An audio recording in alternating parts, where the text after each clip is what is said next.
Hi, everyone. Today we're going to do something very special, and we'll look forward and talk about innovation, or what could be in our health system. And at the core of this presentation, I'll share with you my hope for Canadian healthcare and how we care for people. But I want to hear from you first. So after hearing the conference so far, we have a lot of innovators, thought leaders, and incredibly talented people in the audience today. What's your wish or hope for Canadian healthcare and how we care for people in Canada? So I invite you to think back to your last visit to your doctor's office, or a visit to the emergency room for yourself or a family member, your last trip to the hospital, back to what went well about it, what could have gone better, what might have prevented it as well. What were some of maybe the challenges or barriers and you going through with that visit? And think about some of those shared struggles, grand challenges, and sometimes even deadly frustrations that we face in healthcare. So the what is, and then think about what could be. So what could the world be like in 10 years, in 20 years? And let's see what folks think around this. Some of us think of robots and technology. There are many ways to innovate, right? And I'm curious to know what the audience here today thinks. Let's give some time for the polling question. So I see access, it's a big one. Accessibility, right? So removing barriers to access, activity, physical health, opportunity, caring for healthcare workers. It looks like wait times, consistency, using data in a wise way, promoting health, and maybe not just healthcare, but also health more broadly, education. I see streamlined, right? We see a lot of these obstacles to people actually getting care. So thank you for participating in that. And I'll start off next with my hope, my wish for Canadian healthcare.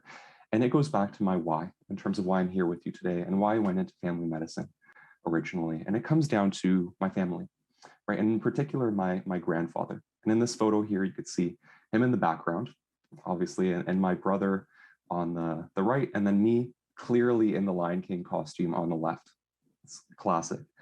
And I think of actually a very challenging time in my life, and my grandfather's journey with cancer and his diagnosis in the last few years of life, and his treatment, and ultimately when he passed away after his last few months of life. And I remember how much of a difference his family doctor made, both to him and then also to us and to myself as his family and caregivers. And I think of what made that relationship matter with his family doctor. And it comes down to this: his doctor knew him over many years, his care team knew him over many years. And when something happened, he knew where to go. And this gave us an opportunity to go somewhere that we trusted, understood us, our family, our values, understood his medical history, which ended up being quite complex by that time, and gave us an alternative to needing to go to the emergency room or walk-in clinic. And that leads me to my why, right? I hope one day that everyone has a family doctor, just like my grandfather's. So that leads me to my hope for innovation in Canadian healthcare. And my hope isn't about robots and iPhones and technology necessarily. It's about relationships. And I like to think of what mattered for my grandfather during those last few months especially, but then also those last few years. It's about the relationships that he had with his family doctor, and the fact that healthcare is actually about relationships. Those relationships were what made the difference. The relationships were what mattered, especially in those last few months. So if you think of the relationships that exist in healthcare, it's, for example, with my grandfather and his family doctor, us as his family, his caregivers, and how we supported him outside of the doctor's office, the relationship with his pharmacist, who was just outstanding, oncologists, nursing teams, the local health system, home care, and so on and so on. All of these are interconnected, but it's so clear that the relationships matter. And whatever we do in healthcare, we actually need to honor these relationships. And the fancy technology and robots and all of that have to be in the service of those relationships. And then also in the service of the other building blocks of what good care and good health and good healthcare mean to us in Canada. So they aren't the end in themselves, but they're a means to innovation. The real innovation are those foundational building blocks, like my grandfather's relationship with his family doctor. So that's my wish, that we further these relationships. And actually, since then, a lot has happened. Obviously, I've gone through medical training and so on, and I'm a family doctor in my day-to-day practice.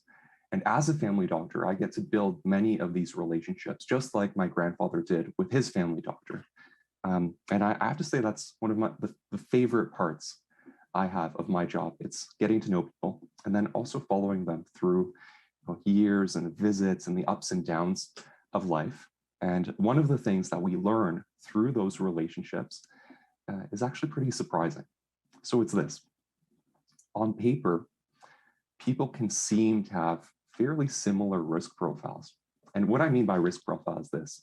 If you think of someone and their medical history and context, and think of what's their risk of developing a disease or a bad outcome, or needing extensive care, or even dying, or something like costing the system a lot of money, right? And diverting a lot of money from things that we can do for preventive care or to keep other people healthy. That's what I mean by risk profile. And I'll give you an example of this and the fact that two people that look fairly similar on paper can actually have wildly different risk profiles. So imagine you're a doctor or clinician or pharmacist, you're going through 2 early morning visits, you get to clinic, it's 8 a.m., you walk into the first room, and there you meet Anne. Anne is someone that you've known for a few years.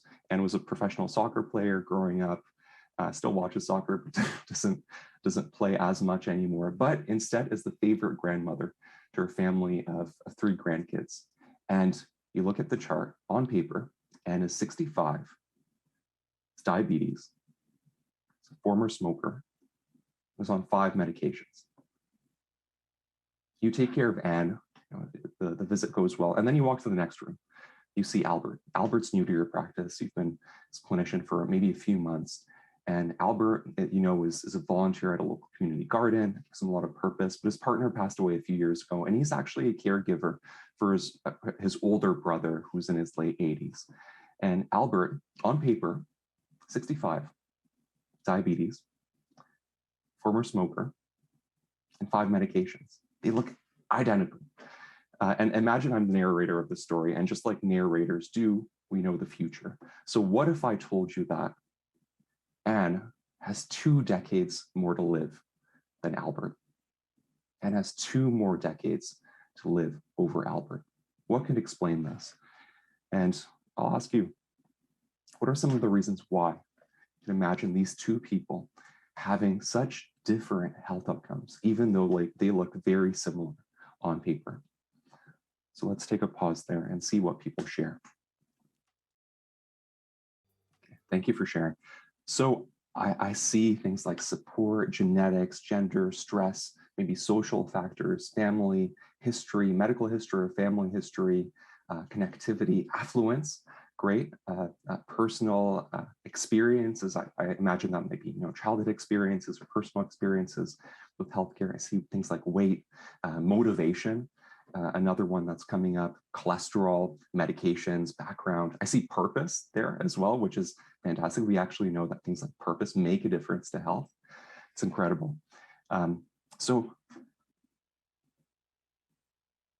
I'll shift gears, and I trained at McMaster for my medical school and specialization training and so on. And this is a city with a world-class healthcare system.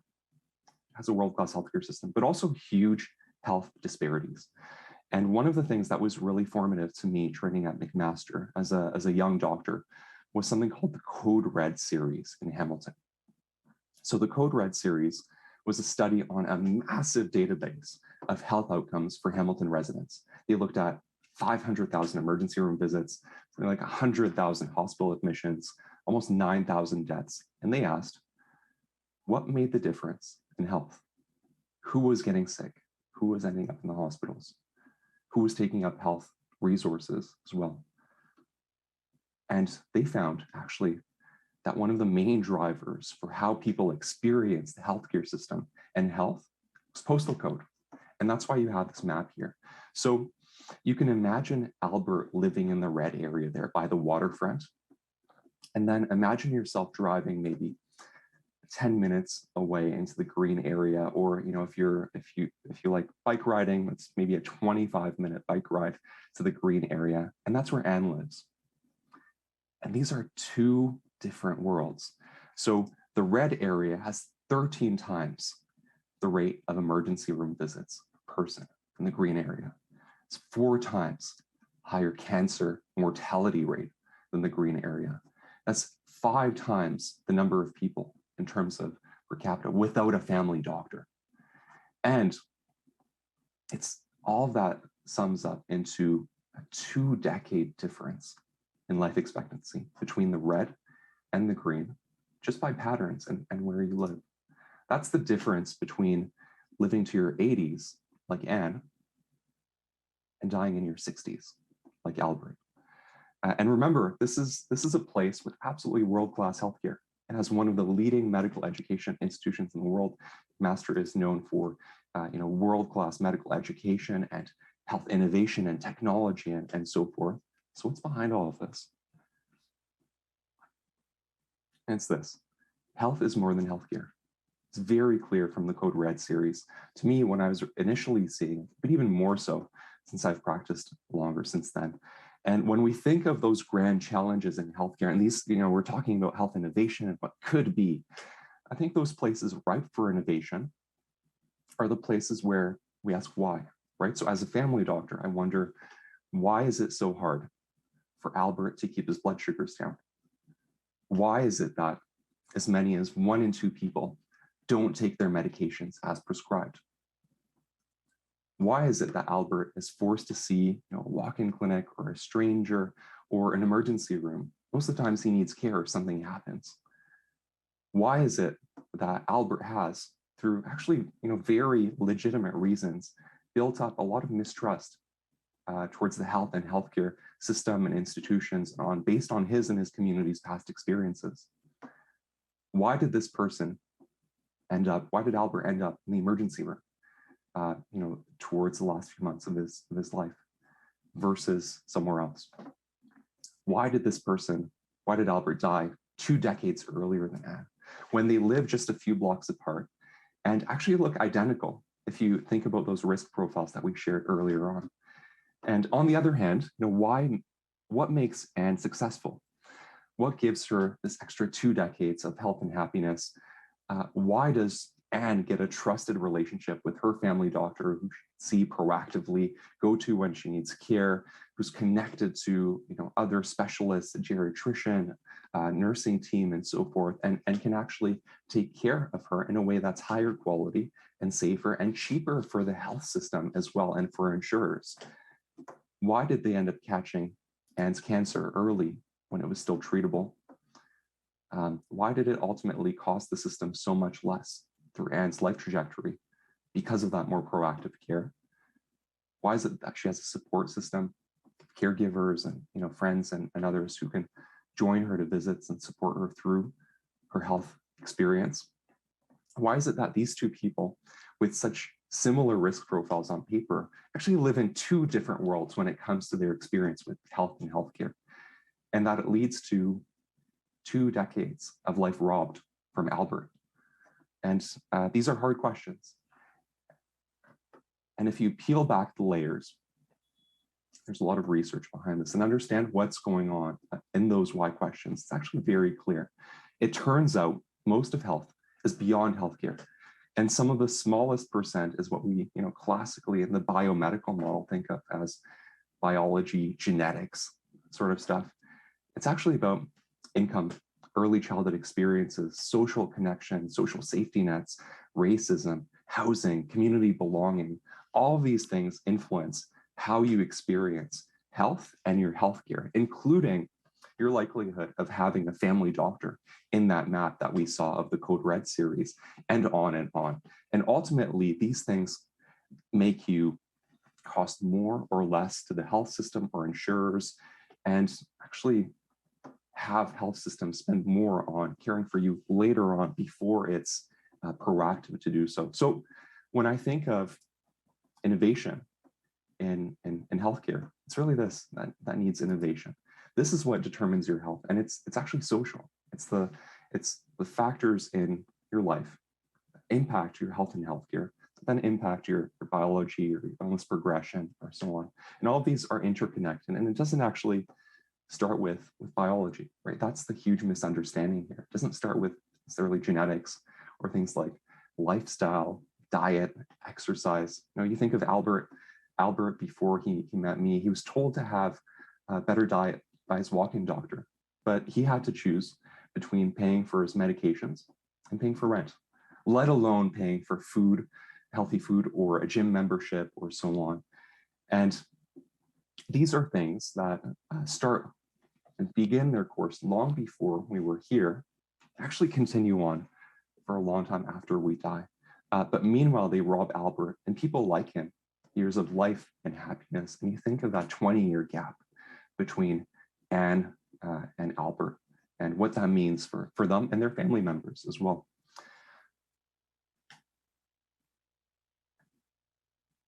So that's what is.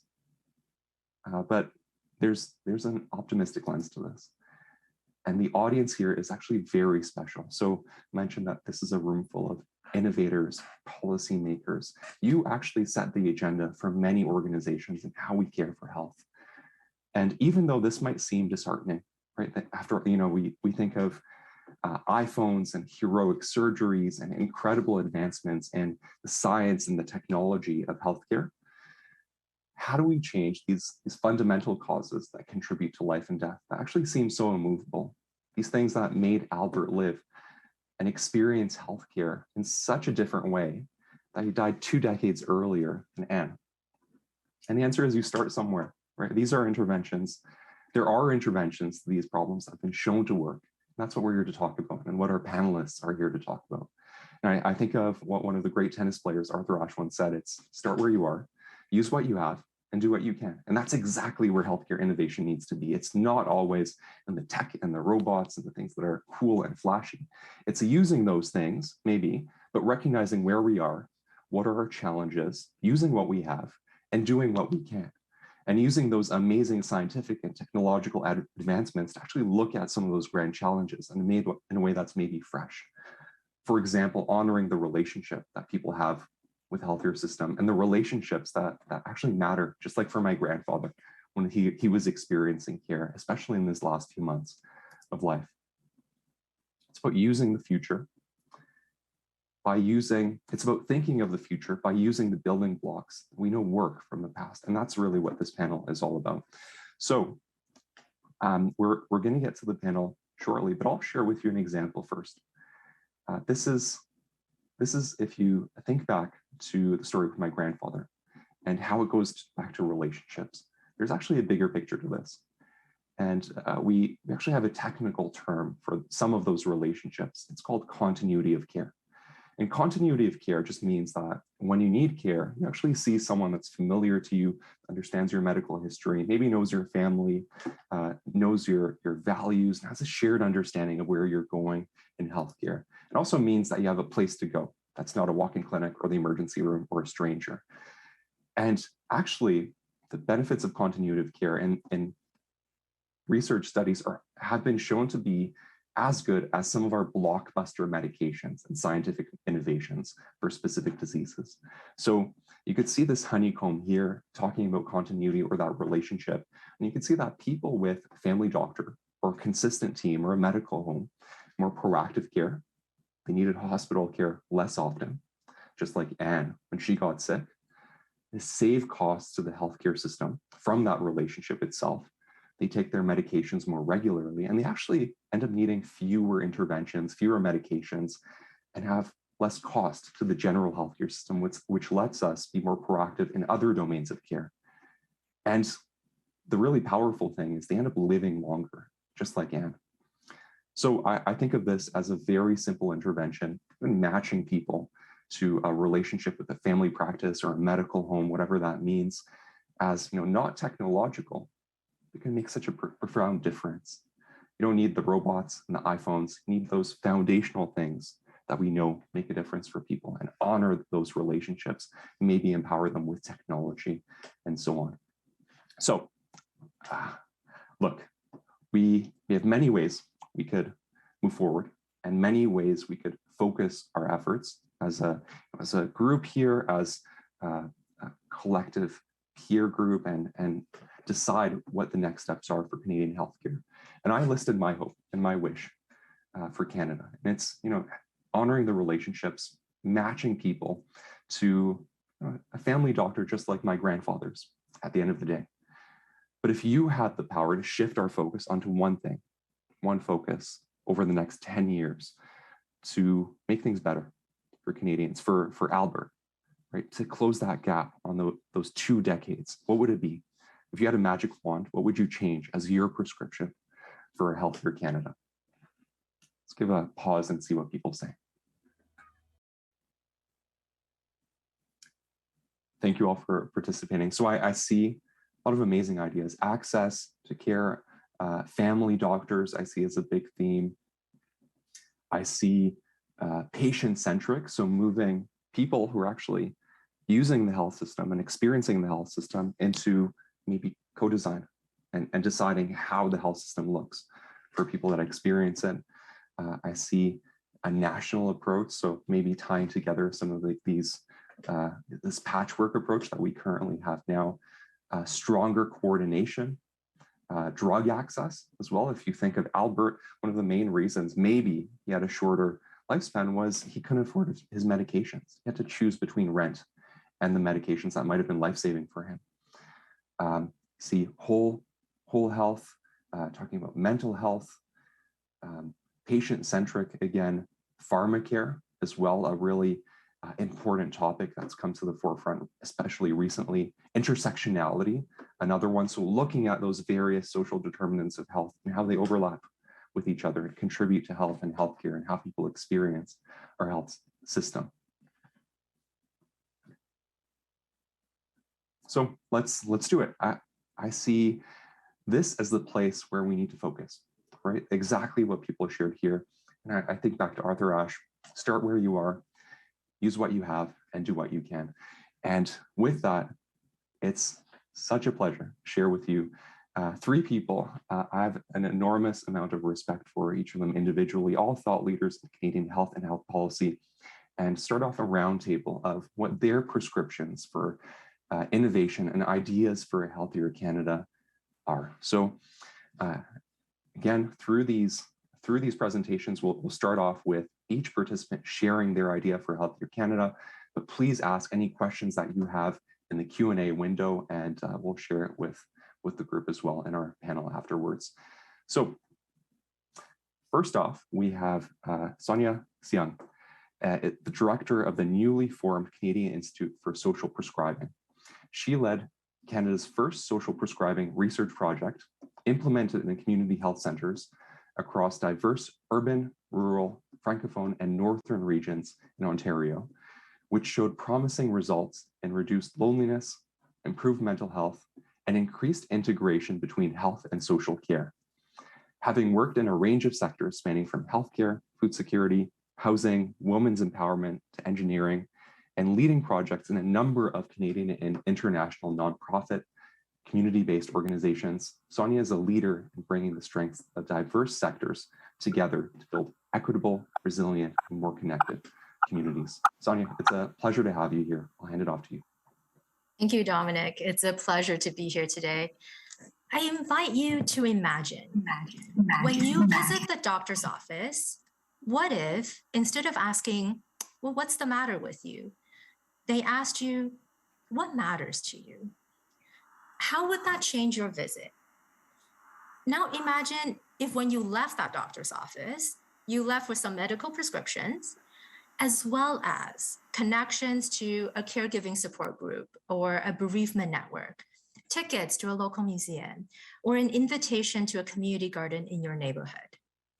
How would that impact your health and the health of your family? So this kind of connection between traditional clinical care and social support is called social prescribing.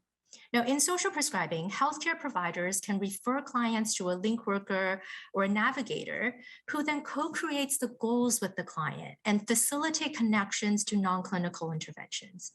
It's a strength-based and health promotion approach that empowers people to direct their own care in an equitable and supported pathway.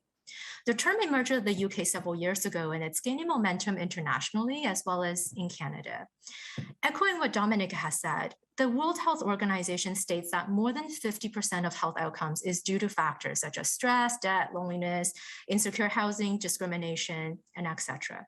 Loneliness and social isolation specifically are associated with 64% increase in the risk of dementia, a 32% increase in the risk of stroke, and a host of other health risks commonly compared to the equivalent of smoking 15 cigarettes a day. In the US, loneliness is estimated to cost $6.7 billion in additional Medicare spending annually. On the other hand, and here's the good news, evidence review from UK found an average of 28% reduction in demand for GP visits following a social prescribing referral, and an average of 24% decrease in emergency hospital admissions.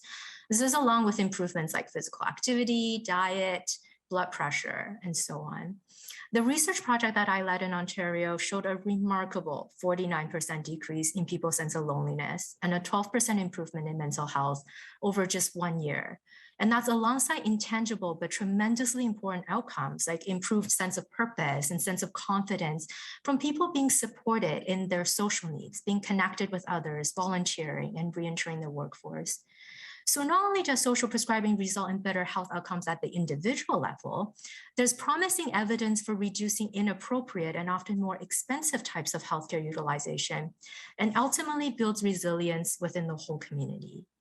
For our health system to be sustainable, we know that we need to move away from acute episodic care to an integrated system that addresses people's social needs. Ask what matters to them and create solutions together across sectors. And I invite you to consider your role in this. Thank you. Back to you, Dominik. Thank you, Sonia. Next up, we have Dr. Jesse Cancer. Dr. Jesse Cancer is a dually licensed public health specialist and family doctor working in Nova Scotia, where he provides general medical officer of health consultation services. Previously, he was the acting Deputy Chief Medical Officer of Health for the government of Yukon, where he worked with the territorial and First Nations governments on public health issues with a focus on COVID-19 pandemic management. Throughout the COVID-19 pandemic, he has also worked as a public health physician in BC and Ontario, and has been a key part, actually, of our TELUS Medical Advisory Council. On top of that, he sat on the Canadian Medical Association's Pandemic Expert Advisory Group. Dr. Cancer has held numerous national leadership roles, including as a member of the Health and Public Policy Committee, the Royal College of Physicians and Surgeons of Canada, and the Committee on Ethics, the Canadian Medical Association.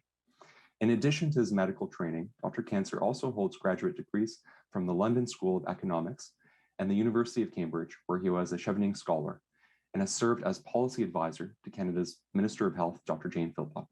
Jesse, thank you for joining us. I'll hand it off to you. Hi, good afternoon, everybody. Dom said, I'm a public health doctor, and saying that likely makes you think of COVID. And now, whether that makes you want to honk a horn or to bang a pot, it at least gets a reaction out of you, which is something different from a few years ago when I would introduce myself as a doctor who thought about the population or the health of the population, and there'd be blank stares. We've really been at a place now where there's never been so much awareness about population and public health. And as the pandemic eases, my pitch to you is not to move on so quickly, but to focus more on integrating this into your health systems. Specifically, population analysis and public health principles have real potential to greatly improve clinical practice. And so really, at its core, this idea is about integration, which really isn't new. One of the meta narratives that we think all the time about with healthcare reform is about integration. But we usually think about this through service integration, i.e., we're thinking about a family doctor, working with a nurse, working with a social worker to address all of the needs of a patient. And what I'm suggesting to you is that we need to better integrate population and public health by using its information, strategies, and analytics. And I know that sounds theoretical and broad, but we've just heard two examples of it in the past two presentations. Dom, using maps, was talking about using population-level information to identify health risks. Sonia, and her example of social prescribing, is a population-level strategy about coordinating services. And we can do even more. One of the most powerful integrations that will be the greatest use for the population is using analytical tools to inform clinical decision-making. And I want to share with you how we're already doing this. Now, think of heart risk calculators, where information like age, cholesterol levels, blood pressure are used to estimate a 10-year risk of developing heart disease, which is then used to make decisions about medications or lifestyle changes. Now, this is just a simple example of what population-level analysis can do, and that it's commonly used to save lives. But today, big data in medicine means new information like biometrics and advanced analytics promises a future of sophisticated evidence-based medicine. Now imagine that tremendous impact if we were to use an analysis of population-level data through a public health perspective to include the determinants of health beyond just the biomedical. For example, what if these algorithms included socioeconomic backgrounds or neighborhood health profiles that might help in earlier diagnosis of vague symptoms? This is the power of predictive and preventive medicine. Population and public health applied to clinical epidemiology and risk assessment is just one powerful area. Other tools, like economic analysis, could guide decision-making around drug choices to promote health and financial stewardship.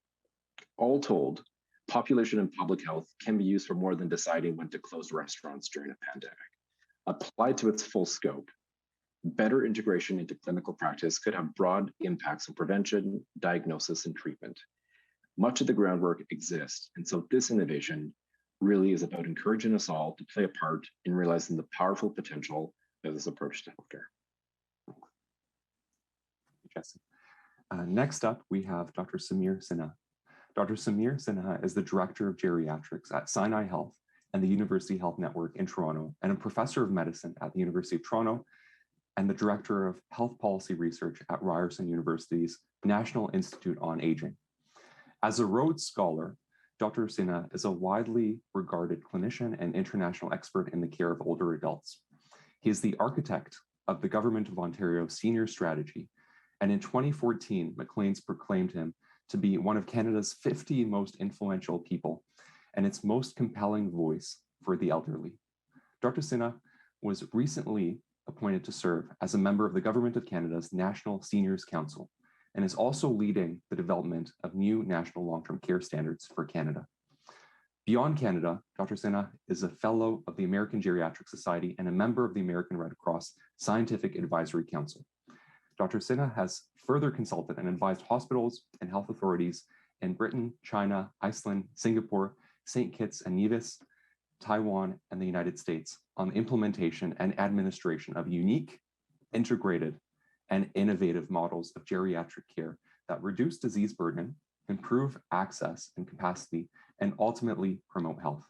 Samir, thank you for joining us today. I'll hand it off to you. Thank you very much, Dom. And it's great to be here today. I think when we think about, my specialty is geriatrics, the New York Times calls us as geriatricians a rare and endangered species of physicians, because right now there's only about 400 of us out of close to 94,000 doctors across Canada. So when we start thinking, as Jesse was just talking about a population health approach, we have to realize that our population is rapidly aging. And so we have to make sure that we're thinking about this population. Those of you who are paying attention to the recent data that came out from Stats Canada with our latest census know that now 1 in 5 Canadians is an older Canadian, and that within 10 years, 1 in 4 of us will be an older adult. And so we have to start thinking about how do we meet the needs of an aging population, especially when, as Dom was able to help show us in his opening presentation, that just because people maybe look the same on paper, there could be significantly different aspects that could actually influence their overall care. So we have to start thinking about the needs of our aging population, especially when we know that those 85 and older, or as I like to say, 85 and better, are going to triple in numbers over the next few years. And this starts to create big questions in our society about what is sustainable? How are we actually going to meet the needs of our aging population? Will we have enough long-term care services and the right types of long-term care available to meet the needs of an aging population? And how do we help people, as Sonia so eloquently talked about, how do we help people stay healthy and independent in their communities by realizing not just about what we prescribe as a prescription, for example, but also thinking about the things we can prescribe that promote health and social well-being as well. So we have to start thinking about this because, again, if we don't put the right policies and procedures in place, how are we going to ensure a sustainable healthcare system? One of the challenges that we have is when people look at the inadequacies of our current long-term care systems, people just simply say, well, we'll just rely on family members and friends, the caregivers. They'll pick up the slack because that's what you do if you're a good son or a good daughter. That's what you do if you're a good friend, is you'll help your friend out. But we realize that just relying on family members and friends who are known as unpaid caregivers may not be a just one-size-fits-all approach. Right now across Canada, we have about 8.1 million Canadians who we estimate are providing unpaid caregiver to a family member or friend. And we know that right now with declining birth rates that we have across Canada and the fact that we're more living independent lives where family members and friends might be scattered across the country, and as more of us live longer lives, we may outlive some of our family members and friends, that we may not have the same number of family members and friends available to provide that unpaid care that has become the backbone of our system. In fact, we estimate that over the next 30 years, we're probably going to have 30% fewer available unpaid caregivers available to provide that unpaid care that has become representative of about 25% of the $25 billion of care that we're currently providing in our healthcare system. So we clearly need to think about caregivers. And that's why when we hear about the importance of relationships, as Dominik was talking about at the beginning, we think about the relationships with our patients, our older patients, but we need to think about the relationships that ultimately are important in their lives amongst those providing that unpaid care to them, and how unpaid caregivers might be a part of the greater care team. We often use a term in healthcare called "nothing about us without us," where we think about the importance of our patients and including them in decisions. But we need to think about our caregivers because, I said, 8.1 million Canadians currently are providing unpaid care. They're an important part of our patients' care teams, for example. But we also know that when we think about our caregivers, we have to remember that 1 in 3 working Canadians is an unpaid caregiver as well. So we actually have to think about how many people are currently balancing work and unpaid care, and how when we don't think about their needs, for example, we might actually be causing economic productivity and other issues that could actually harm our overall economy and harm the types of care that we aspire to provide to our patients of all ages. So I leave it with this. My grand challenge is basically, how do we think about the better supporting our unpaid caregivers? How do we think about meeting their needs so that if, for example, if they're members of the workforce, for example, or they're members of our patients' care teams, we're not only thinking about what matters most to you, but also what matters most to them. And also, as we start thinking about the benefits and the supports that we provide to those who are in our workforce, for example, always remember that 1 in 3 of your workers are unpaid caregivers, and how when you're thinking about programs and services to support patients, think about, are we thinking about their caregivers? Are we thinking about the supports that we can provide? And especially when we start thinking about things like pharmacy benefit programs. I recall TELUS was recently creating a program where they were thinking about pharmacy benefit services for older patients.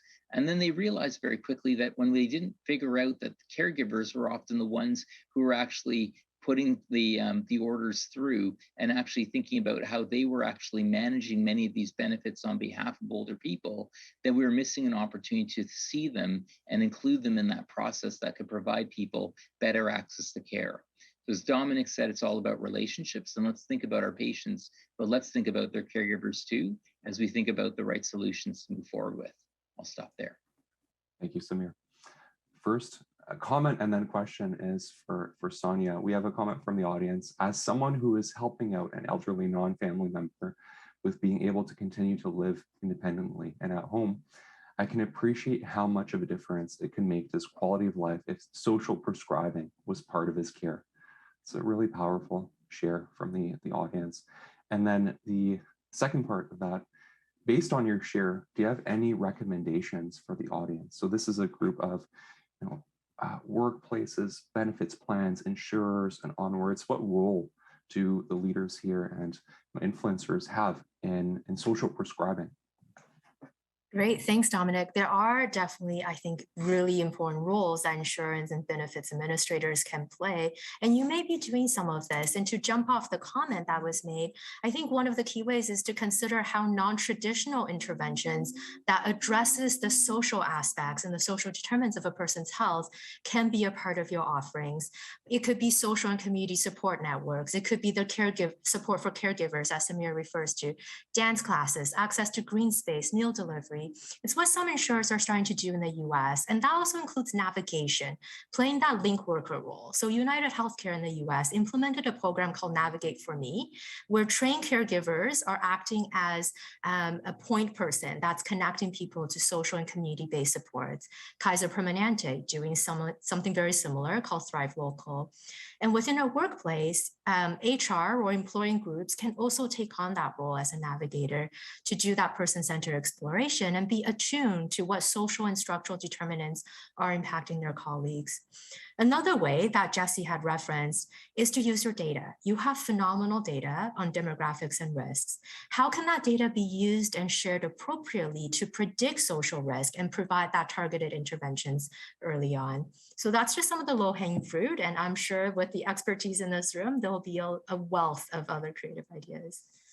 Thank you, Sonia. And to top off, Samir, I wonder if you have any thoughts from the caregiver perspective, or maybe examples of workplaces, plans that have done this really well in terms of some of those social prescriptions for caregivers, maybe. Yeah, I think building off of what Sonia was just saying is that we often think about when we're creating benefit plans and supports, for example, we think about our workers and we think about, having childcare, emergency childcare and other supports and services for them. But we often forget that there's a growing what we call sandwich generation. We have a number of workers, for example, who might have children at home that they're providing care for, but also an elderly relative or an adult person that they're providing care to. And so we're seeing some innovative workplaces that are thinking about creating things like more flexible work hours, creating emergency elder care services, but also, as Sonia talked about, navigation services. So we have some employee benefit programs, for example, that are providing some of that navigation support, connecting workers, for example, with a nurse, for example, who can help research and identify certain services and supports in the community that are not medically based, but, for example, might provide access to what we call adult day programs or dementia daycare, for example, Meals on Wheels, social programs. We have a number of senior centers in Ontario and other locations, things that could actually be quite helpful and could link people with other supports and services from a caregiving perspective, and even just counseling and support for caregivers who might be looking after a loved one with dementia, because that education can go a long way to relieve stress. So lots of great examples of things that we know that can support caregivers, but again, an opportunity for us to see them and then recognize the supports that might be helpful. Samir. Jesse, my next question's for you. What are some examples of places where you've seen this risk analysis, something that's data-driven, and then actually a tangible program or intervention, maybe a workplace or something that you'd like to see happen at a workplace come to fruit? Yeah, great question. So I did some studies in the UK, and the topic of integration is one that has been quite common there. And so some of the most interesting work that I've seen has been around the focus on local neighborhoods and developing health profiles, and then using that to very specifically come up with a risk assessment of individuals that might be coming through, and then targeting programs towards that. So there's, I think, some great examples out of the UK on it. With bigger data sets, I think the US is also quite good, I think, through some of their health insurers to be collecting some of this. But I think that the UK and the US are a bit ahead of us on this.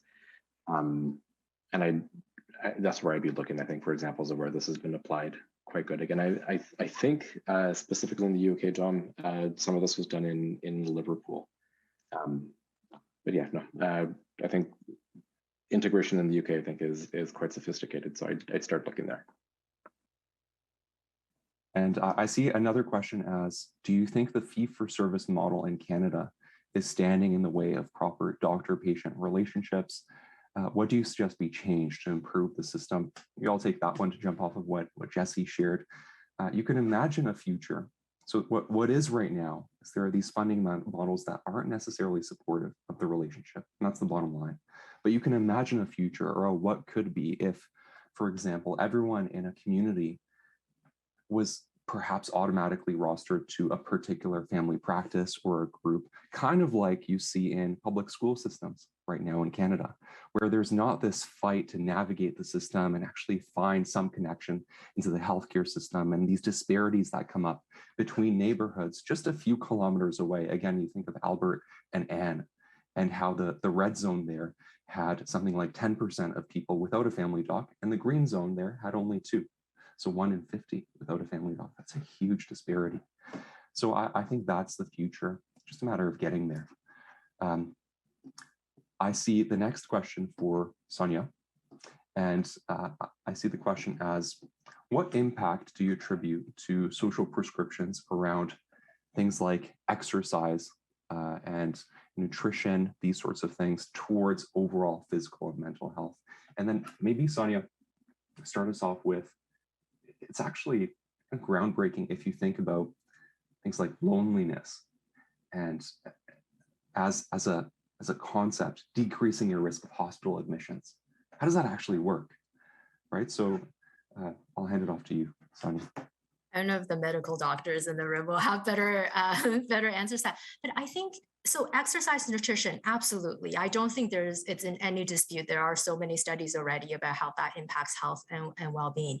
I think the challenge is if you just say to somebody, go exercise, to that example of Albert, he might not be able to due to various other barriers that he faced. Maybe his neighborhood is not really walkable. Maybe he's afraid of going out and he's isolated, he's not motivated. I mean, if your doctor tells you to exercise, are you going to do it? I know I don't do it nearly as enough. But I think the idea is bring a community around you. How can we support people to do those things? Can they afford the nutritious food? Can they afford those things? Do they even have access to green spaces? So I think the idea of social prescribing is helping people to determine their own goal, but then also coming around to support with equitable access. And that is I think the next piece that makes a difference for those people who can't take up those kind of social prescriptions on their own. I see the next question as for Samir.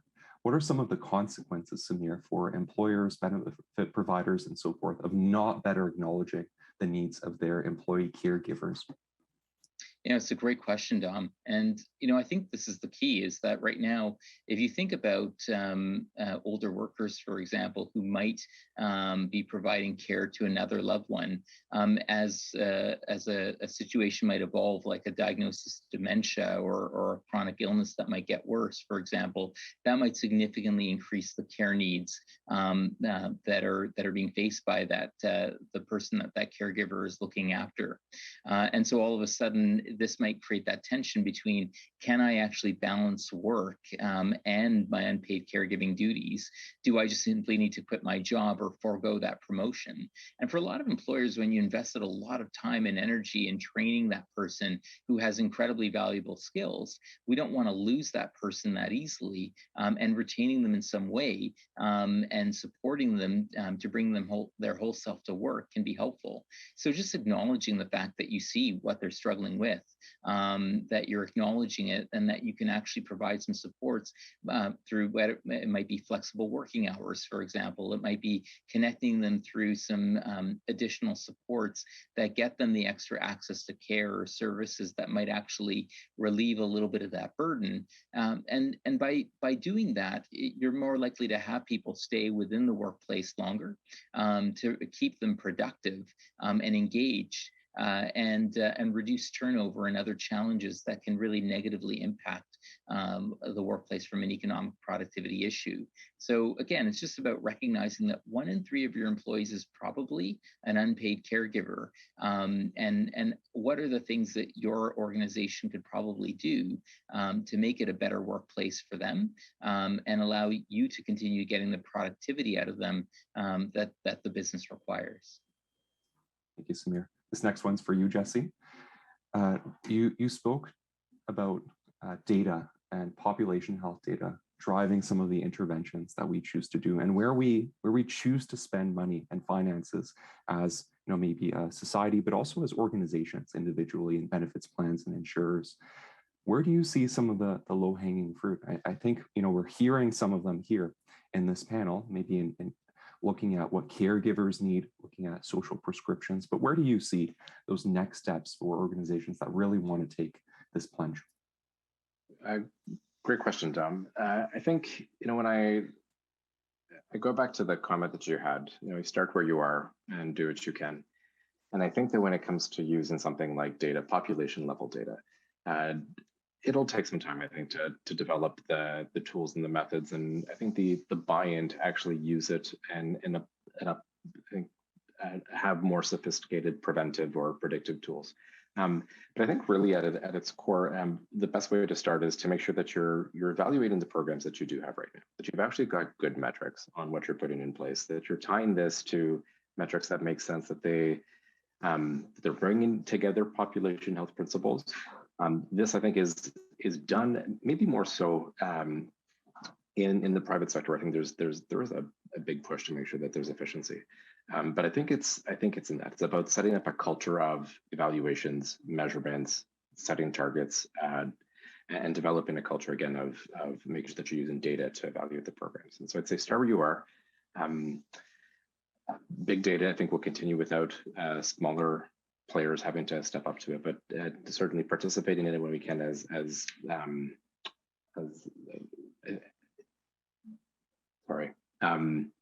start where you are, begin with program evaluations, and I think that'll be the first step into developing a culture that's more based around population.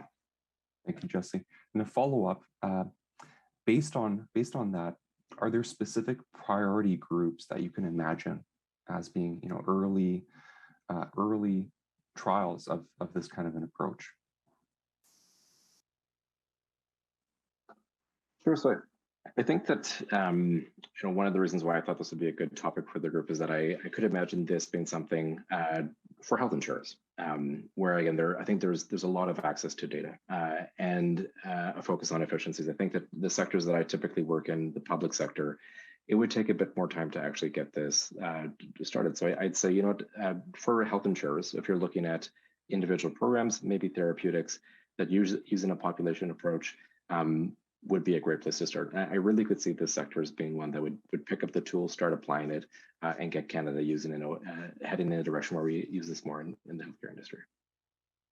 Thank you, Jesse. Next question is for Sonia. If you had a magic wand and you could set the course for the next 10 years or 20 years in terms of social prescribing, what would you like to see Canadian healthcare and the participation of organizations like the audience here as a part of that? I don't think we have to look very far. The UK is about 3 years ahead of us. And what they have is their health system has invested in having link workers in the community so that every family doctor is supposed to have access to a link worker who can support social prescriptions across by 2023.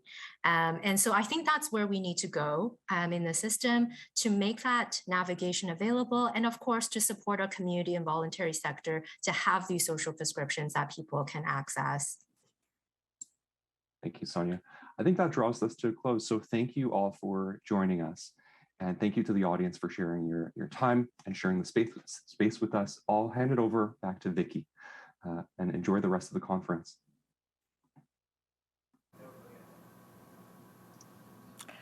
Thanks again to Dominik and our fantastic panel members. Time has gone by really quick this afternoon. I hope you all enjoyed day one of our 2022 annual conference.